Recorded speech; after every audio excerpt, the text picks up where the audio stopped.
ত্রিপুরা জন অধিকার সংগ্রাম পরিষদের 22 দফা দাবির ভিত্তিতে 3 ঘন্টার গণ অবস্থান। বৃহস্পতিবার সকাল থেকে আগরতলা প্যারাডাইস চৌমুহনী এলাকায় ত্রিপুরা জন অধিকার সংগ্রাম পরিষদ তাদের 22 দফা দাবির ভিত্তিতে 3 ঘন্টার গণ অবস্থানে কর্মসূচি পালন করে।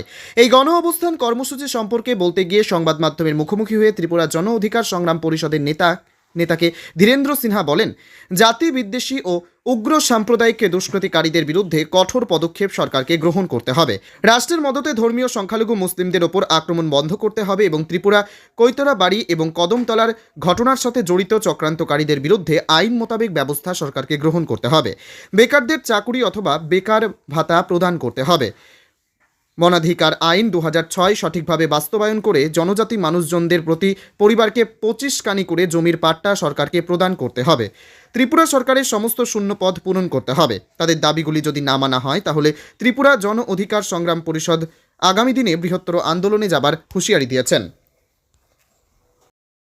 দাবির ভিত্তিতে আমরা 3 ঘন্টার গণঅবস্থানে সামিল হয়েছি।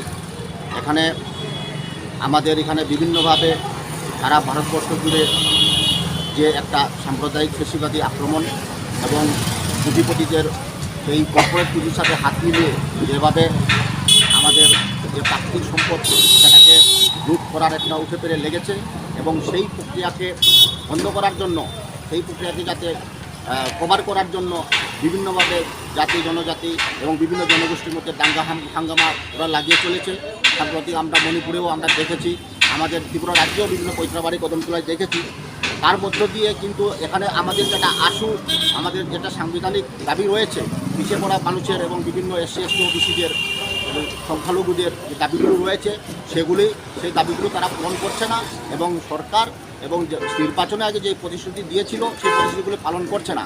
আজকে তাই আমরা বিভিন্ন যে দ্রব্যমূল্য বৃদ্ধি, বেকারদের কর্মসংস্থান এবং SC ST OBC তাদের সংরক্ষণ এবং জনজাতিদের যে বন আইন মোতাবেক তাদের জমির পাট্টা প্রদান সহ এবং সরকারিভাবে যেটা প্রতিষ্ঠানগুলিকে আউটসোর্সিংয়ের মাধ্যমে নিবন্ধন করা হচ্ছে সেটা যাতে বন্ধ হয় এবং সংরক্ষণ ব্যবস্থা যাতে পুরোপুরি বাস্তবায়ন করা হয়, এইসব দাবি নিয়ে আমরা এখানে 22 দফার দাবি নিয়ে আজকে আমরা গণ অবস্থানে বসছি।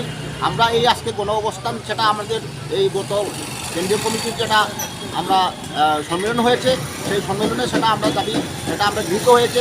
এখান থেকে আমরা শুধু ত্রিপুরাই নয়, সমস্ত উত্তর পূর্বাঞ্চলে আমরা একটা বৃহৎ একটা আন্দোলনে যাচ্ছি। এই কর্মসূচির প্রথম অঙ্গ হিসাবে আজকের এই গণ অবস্থান। আপনার পরিচয়টা? আমি ত্রিপুরা জনজাতি অধিকার সংগ্রাম